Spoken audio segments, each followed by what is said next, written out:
An Echo of Antietam. By Edward Bellamy. The air was tremulous with farewells. The regiment, recruited within sight of the steeples of Waterville, and for 3 months encamped just outside the city, was to march the next morning. A series of great battles had weakened the Federal armies, and the authorities at Washington had ordered all available men to the front. The camp was to be broken up at an early hour, after which the regiment would march through the city to the depot to take the cars. The streets along the route of the march were already being decorated with flags and garlands. The city that afternoon was full of soldiers enjoying their last leave of absence. The liquor shops were crowded with parties of them drinking with their friends, while others in 3s and 4s, with locked arms, paraded the streets singing patriotic songs, sometimes in rather maudlin voices, for today in every saloon a soldier might enter, citizens vied for the privilege of treating him to the best in the house. No man in a blue coat was suffered to pay for anything. For the most part, however, the men were sober enough over their leave-taking. One saw everywhere soldiers and civilians, strolling in pairs, absorbed in earnest talk. They are brothers, maybe, who have come away from the house to be alone with each other, while they talk of family affairs and exchange last charges and promises as to what is to be done if anything happens. Or perhaps they are business partners, and the one who has put the country's business before his own is giving his last counsels as to how the store or the shop shall be managed in his absence. Many of the blue-clad men have women with them, and these are the couples that the people oftenest turn to look at. The girl who has a soldier lover is the envy of her companions today as she walks by his side. Her proud eyes challenge all who come, saying, "See, this is my hero. I am the one he loves." You could easily tell when it was a wife and not a sweetheart whom the soldier had with him. There was no challenge in the eyes of the wife. Young romance shed none of its glamour on the sacrifice she was making for her native land. It was only because they could not bear to sit any longer looking at each other in the house that she and her husband had come out to walk. In the residence parts of the town, family groups were gathered on shady piazzas, a blue-coated figure the center of each. They were trying to talk cheerfully, making an effort even to laugh a little. Now and then one of the women stole unobserved from the circle, but her bravely smiling face as she presently returned gave no inkling of the flood of tears that had eased her heart in some place apart. The young soldier himself was looking a little pale and nervous with all his affected good spirits, and it was safe to guess that he was even then thinking how often this scene would come before him afterwards, by the campfire and on the eve of battle. In the village of Upton, some 4 or 5 miles out of Waterville, on a broad piazza at the side of a house on the main street, a group of 4 persons were seated around a tea table. The center of interest of this group, as of so many others that day, was a soldier. He looked not over 25, with dark blue eyes, dark hair cut close to his head, and a mustache trimmed crisply in military fashion. His uniform set off to advantage an athletic figure of youthful slenderness, and his bronzed complexion told of long days of practice on the drill ground in the school of the company and the battalion. He wore the shoulder straps of a second lieutenant. On one side of the soldier sat the Rev. Mr. Morton, his cousin, and on the other Miss Bertha Morton, a kindly-faced, middle-aged lady, who was her brother's housekeeper and the hostess of this occasion. The 4th member of the party was a girl of 19 or 20. She was a very pretty girl, and although today her pallid cheeks and red and swollen eyelids would to other eyes have detracted somewhat from her charms, it was certain that they did not make her seem less adorable to the young officer, for he was her lover, and was to march with the regiment in the morning. Lieutenant Philip King was a lawyer, and by perseverance and native ability had worked up a fair practice for so young a man in and around Upton. When he volunteered, he had to make up his mind to leave this carefully gathered clientage to scatter, or to be filched from him by less patriotic rivals. But it may be well believed that this seemed to him a little thing compared with leaving Grace Roberts, with the chance of never returning to make her his wife. If, indeed, it had been for him to say, he would have placed his happiness beyond hazard by marrying her before the regiment marched, nor would she have been averse, but her mother, an invalid widow, took a sensible rather than a sentimental view of the case. If he were killed, she said, a wife would do him no good, and if he came home again, Grace would be waiting for him, and that ought to satisfy a reasonable man. It had to satisfy an unreasonable one. The Robertses had always lived just beyond the garden from the parsonage, and Grace, who from a little girl had been a great pet of the childless minister and his sister, was almost as much at home there as in her mother's house. When Philip fell in love with her, the Mortons were delighted. They could have wished nothing better for either. From the first, Miss Morton had done all she could to make matters smooth for the lovers, and the present little farewell banquet was but the last of many meetings she had prepared for them at the parsonage. Philip had come out from camp on a 3 hours' leave that afternoon, and would have to report again at 7:30. It was nearly that hour now, though still light, the season being midsummer. There had been an effort on the part of all to keep up a cheerful tone, but as the time of the inevitable separation drew near, the conversation had been more and more left to the minister and his sister, who, with observations sometimes a little forced, continued to fend off silence and the demoralization it would be likely to bring to their young friends. Grace had been the first to drop out of the talking, and Philip's answers, when he was addressed, grew more and more at random, as the meetings of his eyes with his sweethearts became more frequent and lasted longer. "He will be the handsomest officer in the regiment, that's one comfort." "Won't he, Grace?" said Miss Morton cheerily. The girl nodded and smiled faintly. Her eyes were brimming, and the twitching of her lips from time to time betrayed how great was the effort with which she kept her self-command. "Yes," said Mr. Morton. "But though he looks very well now, it is nothing to the imposing appearance he will present when he comes back with a colonel's shoulder straps. You should be thinking of that, Grace." "I expect we shall hear from him every day," said Miss Morton. "He will have no excuse for not writing with all those envelopes stamped and addressed, with blank paper in them, which Grace has given him. You should always have 3 or 4 in your coat pocket, Phil." The young man nodded. "I suppose for the most part we shall learn of you through Grace. But you mustn't forget us entirely, my boy," said Mr. Morton. "We shall want to hear from you directly now and then."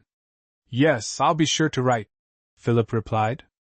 "I suppose it will be time enough to see the regiment pass if we are in our places by 9 o'clock, suggested Miss Morton, after a silence. "I think so," said her brother.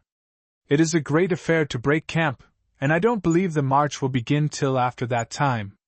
James has got us one of the windows of Ray and Seymour's offices, you know, Philip," resumed Miss Morton. "Which one did you say, James?" "The north one." "Yes, the north one," she resumed. "They say every window on Main Street along the route of the regiment is rented. Grace will be with us, you know. You mustn't forget to look up at us as you go by, as if the young man were likely to." He was evidently not now listening to her at all. His eyes were fastened upon the girls opposite him, and they seemed to have quite forgotten the others. Miss Morton and her brother exchanged compassionate glances. Tears were in the lady's eyes. A clock in the sitting-room began to strike. 1, 2, 3, 4, 5, 6, 7. Philip started. "What time is that?" he asked, a little huskily. No one replied at once. Then Mr. Morton said, "I am afraid it struck 7, my boy." "I must leave in 10 minutes then," said the young man, rising from the table. The rest followed his example. "I wonder if the buggy will be in time?" said he. "It is at the gate," replied Miss Morton. "I heard it drive up some time ago." Unmindful of the others now, Philip put his arm about Grace's waist and drew her away to the end of the piazza and thence out into the garden. "Poor young things," murmured Miss Morton, the tears running down her cheeks as she looked after them. "It is pitiful, James, to see how they suffer." "Yes," said the minister, "and there are a great many just such scenes today. Ah, well, as St. Paul says, we see as yet but in part." Passing in and out among the shrubbery, and presently disappearing from the sympathetic eyes upon the piazza, the lovers came to a little summer-house, and there they entered. Taking her wrists in his hands, he held her away from him, and his eyes went slowly over her from head to foot, as if he would impress upon his mind an image that absence should not have power to dim. "You are so beautiful," he said, "that in this moment, when I ought to have all my courage, you make me feel that I am a madman to leave you for the sake of any cause on earth." The future to most men is but a chance of happiness, and when they risk it they only risk a chance. In staking their lives, they only stake a lottery ticket, which would probably draw a blank. But my ticket has drawn a capital prize. I risk not the chance, but the certainty of happiness. I believe I am a fool, and if I am killed, that will be the first thing they will say to me on the other side. Don't talk of that, Phil. Oh, don't talk of being killed. No, no, of course not, he exclaimed. Don't fret about that. I shall not be killed. I've no notion of being killed. But what a fool I am to waste these last moments staring at you when I might be kissing you, my love, my love! And clasping her in his arms, he covered her face with kisses. She began to sob convulsively. Don't, darling, don't make it so hard for me, he whispered hoarsely. Oh, do let me cry, she wailed. It was so hard for me to hold back all the time we were at table. I must cry, or my heart will break. Oh, my own dear Phil, what if I should never see you again? Oh! Nonsense, darling, he said, crowding down the lump that seemed like iron in his throat, and making a desperate effort to keep his voice steady. You will see me again, never doubt it. Don't I tell you I am coming back? The South cannot hold up much longer. Everybody says so. I shall be home in a year, and then you will be my wife, to be God's grace to me all the rest of my life. Our happiness will be on interest till then, 10%, a month at least, compound interest, piling up every day. Just think of that, dear, don't let yourself think of anything else. Oh, Phil, how I love you! She cried, throwing her arms around his neck in a passion of tenderness. Nobody is like you. Nobody ever was. Surely God will not part us. Surely He will not. He is too good. No, dear, He will not. Some day I shall come back. It will not be long. Perhaps I shall find you waiting for me in this same little summer house. Let us think of that. It was here, you know, we found out each other's secret that day. I had found out yours long before, she said, faintly smiling. Time us up, Phil. It was Mr. Morton's voice calling to them from the piazza. I must go, darling. Goodbye. Oh, no, not yet, not quite yet, she wailed, clinging to him. Why, we have been here but a few moments. It can't be 10 minutes yet. Under the influence of that close, passionate embrace, those clinging kisses and mingling tears, there began to come over Philip a feeling of weakness, of fainting courage, a disposition to cry out.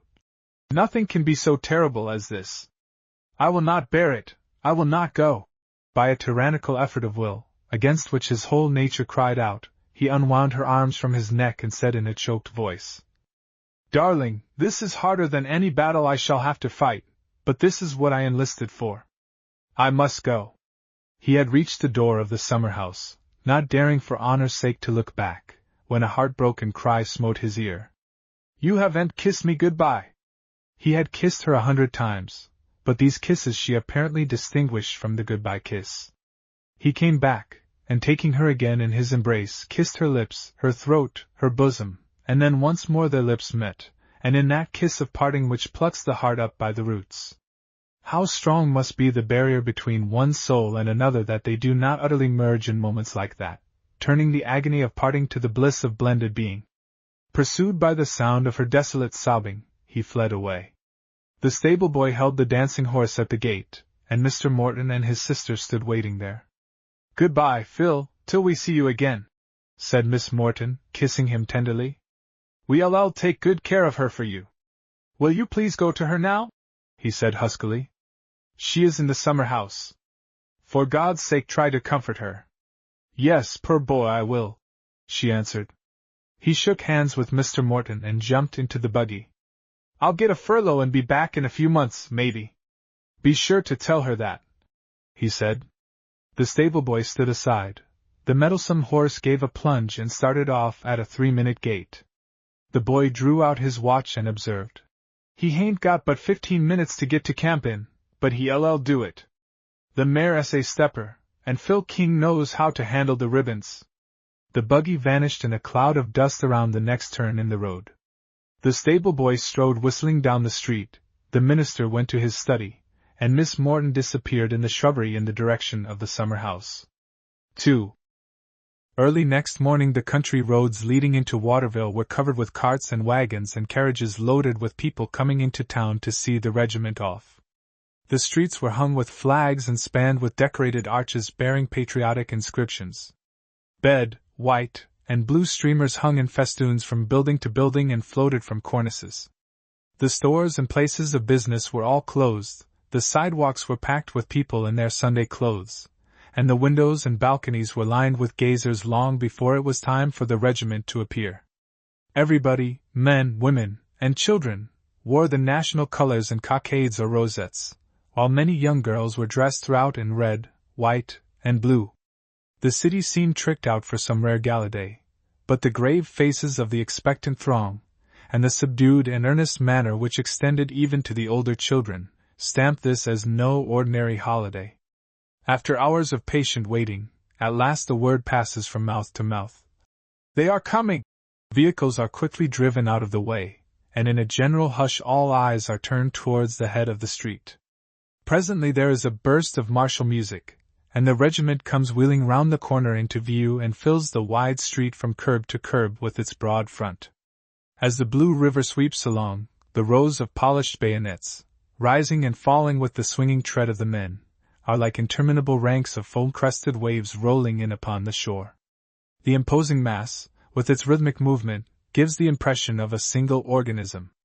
One forgets to look for the individuals in it, forgets that there are individuals. Even those who have brothers, sons, lovers there, for a moment almost forget them in the impression of a mighty whole. The mind is slow to realize that this great dragon, so terrible in its beauty, emitting light as it moves from 1,000 burnished scales, with flaming crest proudly waving in the van, is but an aggregation of men singly so feeble. The hearts of the lookers-on as they gaze are swelling fast. An afflatus of heroism given forth by this host of self-devoted men communicates itself to the most stolid spectators. The booming of the drum fills the brain, and the blood in the veins leaps to its rhythm. The unearthly gaiety of the fife, like the sweet, shrill song of a bird soaring above the battle, infects the nerves till the idea of death brings a scornful smile to the lips. Eyes glaze with rapturous tears as they rest upon the flag. There is a thrill of voluptuous sweetness in the thought of dying for it. Life seems of value only as it gives the poorest something to sacrifice. It is dying that makes the glory of the world, and all other employments seem but idle while the regiment passes. The time for farewells is gone by. The lucky men at the ends of the ranks have indeed an opportunity without breaking step to exchange an occasional handshake with a friend on the sidewalk, or to snatch a kiss from wife or sweetheart, but those in the middle of the line can only look their farewells. Now and then a mother entrusts her baby to a file leader to be passed along from hand to hand till it reaches the father, to be sent back with a kiss, or, maybe, perched aloft on his shoulder, to ride to the depot, crowing at the music and clutching at the gleaming bayonets. At every such touch of nature the people cheer wildly. From every window and balcony the ladies shower garlands upon the troops. Where is Grace? For this is the Upton company which is passing now. Yonder she stands on a balcony, between Mr. Morton and his sister. She is very pale and the tears are streaming down her cheeks, but her face is radiant. She is smiling through her tears, as if there was no such thing on earth as fear or sorrow. She has looked forward to this ordeal with harrowing expectations, only to find herself at the trying moment seized upon and lifted above all sense of personal affliction by the passion of self-devotion with which the air is electric. Her face as she looks down upon her lover is that of a priestess in the ecstasy of sacrifice. He is saluting with his sword. Now he has passed. With a great sob she turns away. She does not care for the rest of the pageant. Her patriotism has suddenly gone. The ecstasy of sacrifice is over. She is no longer a priestess, but a broken-hearted girl, who only asks to be led away to some place where she can weep till her lover returns. 3. There was to be a great battle the next day. The two armies had been long maneuvering for position, and now they stood like wrestlers who have selected their holds and, with body braced against body, knee against knee, wait for the signal to begin the struggle. There had been during the afternoon some brisk fighting, but a common desire to postpone the decisive contest till the morrow had prevented the main forces from becoming involved. Philip's regiment had thus far only been engaged in a few trifling skirmishes, barely enough to stir the blood. This was to be its first battle, and the position to which it had been allotted promised a bloody baptism in the morning. The men were in excellent heart, but as night settled down, there was little or no merriment to be heard about the campfires. Most were gathered in groups, discussing in low tones the chances of the morrow. Some, knowing that every fiber of muscle would be needed for the work before them, had wisely gone to sleep, while here and there a man, heedless of the talk going on about him, was lying on his back staring up at the darkening sky, thinking. As the twilight deepened, Philip strolled to the top of a little knoll just out of the camp and sat down, with a vague notion of casting up accounts a little in view of the final settlement, which very possibly might come for him next day. But the inspiration of the scene around him soon diverted his mind from personal engrossments. Some distance down the lines he could see the occasional flash of a gun, where a battery was lazily shelling a piece of woods which it was desirable to keep the enemy from occupying during the night. A burning barn in that direction made a flare on the sky.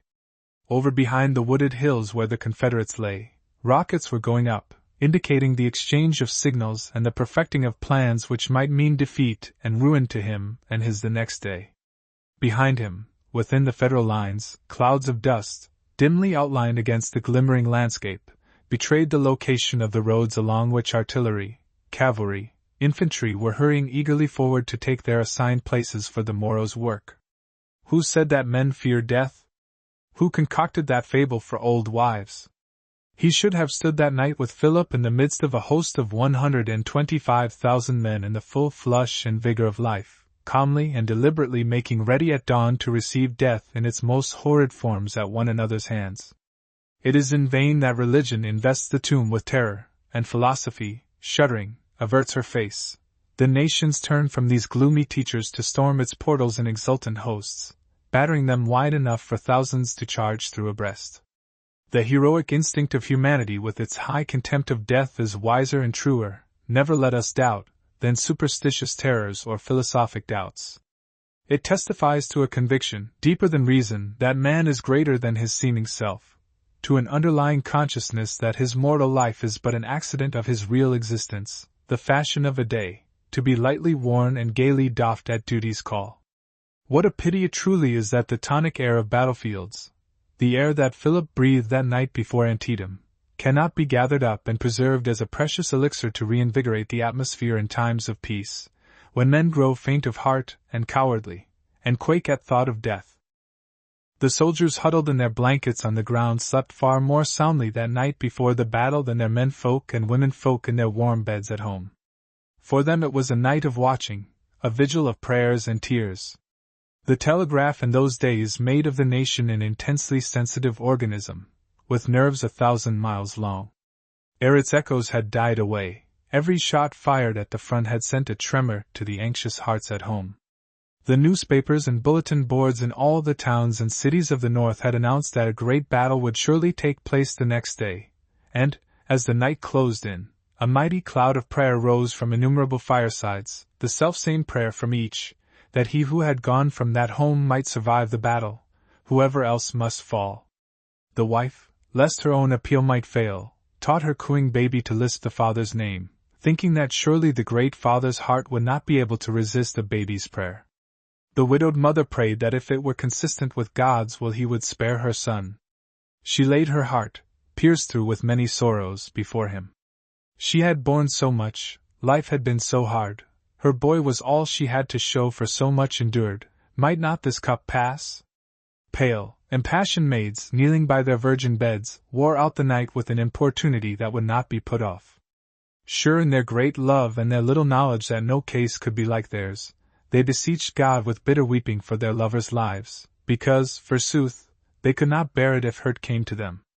The answers to many thousands of these agonizing appeals of maid and wife and mother were already in the enemy's cartridge boxes. 4. The day came. The dispatches in the morning papers stated that the armies would probably be engaged from an early hour. Who that does not remember those battle summers can realize from any telling how the fathers and mothers, the wives and sisters and sweethearts at home, lived through the days when it was known that a great battle was going on at the front in which their loved ones were engaged. It was very quiet in the house on those days of battle. All spoke in hushed voices and stepped lightly. The children, too small to understand the meaning of the shadow on the home, felt it and took their noisy sports elsewhere. There was little conversation, except as to when definite news might be expected. The household work dragged sadly, for though the women sought refuge from thought and occupation, they were constantly dropping whatever they had in hand to rush away to their chambers to face the presentiment, perhaps suddenly borne in upon them with the force of a conviction, that they might be called on to bear the worst. The table was set for the regular meals, but there was little pretense of eating. The eyes of all had a far-off expression, and they seemed barely to see one another. There was an intent, listening look upon their faces, as if they were hearkening to the roar of the battle 1,000 miles away. Many pictures of battles have been painted, but no true one yet, for the pictures contain only men. The women are unaccountably left out. We ought to see not alone the opposing lines of battle writhing and twisting in a death embrace, the batteries smoking and flaming, the hurricanes of cavalry, but innumerable women also, spectral forms of mothers, wives, sweethearts, clinging about the necks of the advancing soldiers, vainly trying to shield them with their bosoms, extending supplicating hands to the foe, raising eyes of anguish to heaven. The soldiers, grim-faced, with battle-lighted eyes, do not see the ghostly forms that throng them, but shoot and cut and stab across and through them as if they were not there, yes, through them, for few are the balls and bayonets that reach their marks without traversing some of these devoted breasts. Spectral, alas, is their guardianship, but real are their wounds and deadly as any the combatants receive. Soon after breakfast on the day of the battle Grace came across to the parsonage, her swollen eyes and pallid face telling of a sleepless night. She could not bear her mother's company that day, for she knew that she had never greatly liked Philip. Miss Morton was very tender and sympathetic. Grace was a little comforted by Mr. Morton saying that commonly great battles did not open much before noon. It was a respite to be able to think that probably up to that moment at least no harm had come to Philip. In the early afternoon the minister drove into Waterville to get the earliest bulletins at the Banner office, leaving the two women alone. The latter part of the afternoon a neighbor who had been in Waterville drove by the house, and Miss Morton called to him to know if there were any news yet. He drew a piece of paper from his pocket, on which he had scribbled the latest bulletin before the Banner office, and read as follows. The battle opened with a vigorous attack by our right. The enemy was forced back, stubbornly contesting every inch of ground. General S. Division is now bearing the brunt of the fight and is suffering heavily. The result is yet uncertain. The division mentioned was the one in which Philip's regiment was included. Is suffering heavily. Those were the words. There was something fearful in the way the present tense brought home to Grace a sense of the battle as then actually in progress. It meant that while she sat there on the shady piazza with the drowsy hum of the bees in her ears, looking out on the quiet lawn where the house cat, stretched on the grass, kept a sleepy eye on the birds as they flitted in the branches of the apple trees, Philip might be facing a storm of lead and iron, or, maybe, blent in some desperate hand-to-hand struggle, was defending his life, her life, against murderous cut and thrust. To begin to pray for his safety was not to dare to cease, for to cease would be to withdraw a sort of protection, all, alas, she could give, and abandon him to his enemies. If she had been watching over him from above the battle, an actual witness of the carnage going on that afternoon on the far-off field, she could scarcely have endured a more harrowing suspense from moment to moment. Overcome with the agony, she threw herself on the sofa in the sitting-room and lay quivering, with her face buried in the pillow, while Miss Morton sat beside her, stroking her hair and saying such feeble, soothing words as she might. It is always hard, and for ardent temperaments almost impossible, to hold the mind balanced in a state of suspense, yielding overmuch neither to hope nor to fear, under circumstances like these. As a relief to the torture which such a state of tension ends in causing, the mind at length, if it cannot abandon itself to hope, embraces even despair. About 5 o'clock Miss Morton was startled by an exceeding bitter cry. Grace was sitting upon the sofa. "Oh, Miss Morton!" she cried, bursting into tears which before she had not been able to shed. "He is dead! Grace! Grace! What do you mean?" "He is dead, I know he is dead," wailed the girl, and then she explained that while from moment to moment she had sent up prayers for him, every breath a cry to God, she suddenly had been unable to pray more, and this she felt was a sign that petition for his life was now vain. Miss Morton strove to convince her that this was but an effect of overwrought nerves, but with slight success. In the early evening Mr. Morton returned with the latest news the telegraph had brought. The full scope of the result was not yet known. The advantage had probably remained with the national forces, although the struggle had been one of those close and stubborn ones, with scanty laurels for the victors, to be expected when men of one race meet in battle. The losses on both sides had been enormous, and the report was confirmed that Philip's division had been badly cut up. The parsonage was but one of thousands of homes in the land where no lamps were lighted that evening, the members of the household sitting together in the dark, silent, or talking in low tones of the faraway star-lighted battlefield, the anguish of the wounded, the still heaps of the dead. Nevertheless, when at last Grace went home she was less entirely despairing than in the afternoon. Mr. Morton, in his calm, convincing way, had shown her the groundlessness of her impression that Philip was certainly dead, and had enabled her again to entertain hope. It no longer rose, indeed, to the height of a belief that he had escaped wholly scathless. In face of the terrible tidings, that would have been too presumptuous. But perhaps he had been only wounded. Yesterday the thought would have been insupportable, but now she was eager to make this compromise with Providence. She was distinctly affected by the curious superstition that if we voluntarily concede something to fate, while yet the facts are not known, we gain a sort of equitable assurance against the worst thing. It was settled, she told herself, that she was not to be overcome or even surprised to hear that Philip was wounded, slightly wounded. She was no better than other women, that he should be wholly spared. The paper next morning gave many names of officers who had fallen, but Philip's was not among them. The list was confessedly incomplete, nevertheless, the absence of his name was reassuring. Grace went across the garden after breakfast to talk with Miss Morton about the news and the auspicious lack of news. Her friend's cheerful tone infused her with fresh courage. To one who has despaired, a very little hope goes to the head equine to the brain of a faster, and, though still very tremulous, Grace could even smile a little now and was almost cheerful. Secretly already she was beginning to play false with fate, and, in flat repudiation of her last night's compact, to indulge the hope that her soldier had not been even wounded. But this was only at the bottom of her heart. She did not own to herself that she really did it. She felt a little safer not to break the bargain yet. About 11 o'clock in the forenoon Mr. Morton came in. His start and look of dismay on seeing Grace indicated that he had expected to find his sister alone. He hastily attempted to conceal an open telegram which he held in his hand, but it was too late. Grace had already seen it, and whatever the tidings it might contain, there was no longer any question of holding them back or extenuating them. Miss Morton, after one look at her brother's face, silently came to the girl's side and put her arms around her waist. "Christ, our Savior," she murmured, "for thy name's sake, help her now." Then the minister said, "Try to be brave, try to bear it worthily of him, for, my poor little girl, your sacrifice has been accepted. He fell in a charge at the head of his men." Philip's body was brought home for burial, and the funeral was a great event in the village.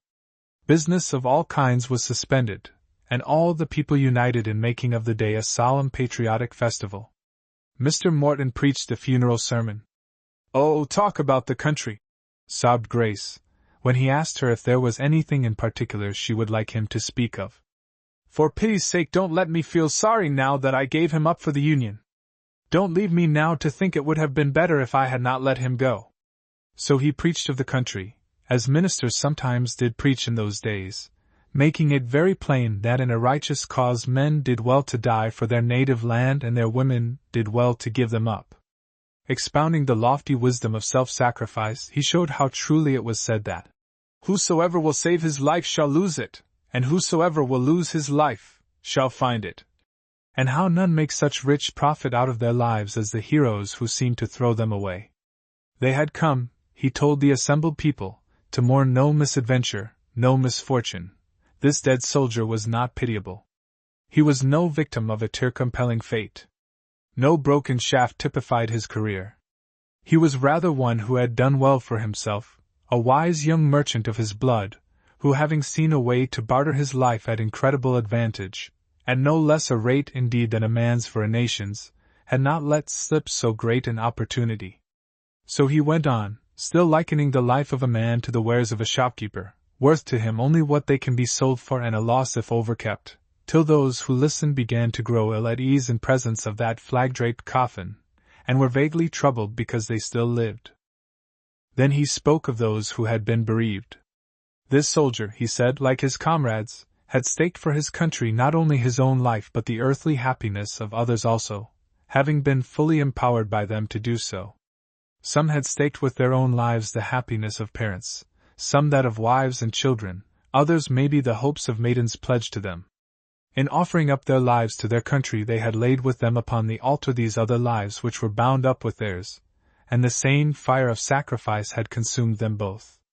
A few days before, in the storm of battle, those who had gone forth had fulfilled their share of the joint sacrifice. In 1,000 homes, with tears and the anguish of breaking hearts, those who had sent them forth were that day fulfilling theirs. Let them now in their extremity seek support in the same spirit of patriotic devotion which had upheld their heroes in the hour of death. As they had been lifted above fear by the thought that it was for their country they were dying, not less should those who mourned them find inspiration in remembering it was for the nation's sake that their tears were shed, and for the country that their hearts were broken. It had been appointed that half in blood of men and half in women's tears the ransom of the people should be paid, so that their sorrow was not in vain, but for the healing of the nation. It behooved these, therefore, to prove worthy of their high calling of martyrdom, and while they must needs weep, not to weep as other women wept, with hearts bowed down, but rather with uplifted faces, adopting and ratifying, though it might be with breaking hearts, this exchange they had made of earthly happiness for the life of their native land. So should they honor those they mourned, and be joined with them not only in sacrifice but in the spirit of sacrifice. So it was in response to the appeal of this stricken girl before him that the minister talked of the country, and to such purpose was it that the piteous thing she had dreaded, the feeling, now when it was forever too late, that it would have been better if she had kept her lover back, found no place in her heart. There was, indeed, had she known it, no danger at all that she would be left to endure that, so long as she dreaded it, for the only prayer that never is unanswered is the prayer to be lifted above self. So to pray and so to wish is but to cease to resist the divine gravitations ever pulling at the soul. As the minister discoursed of the mystic gain of self-sacrifice, the mystery of which he spoke was fulfilled in her heart.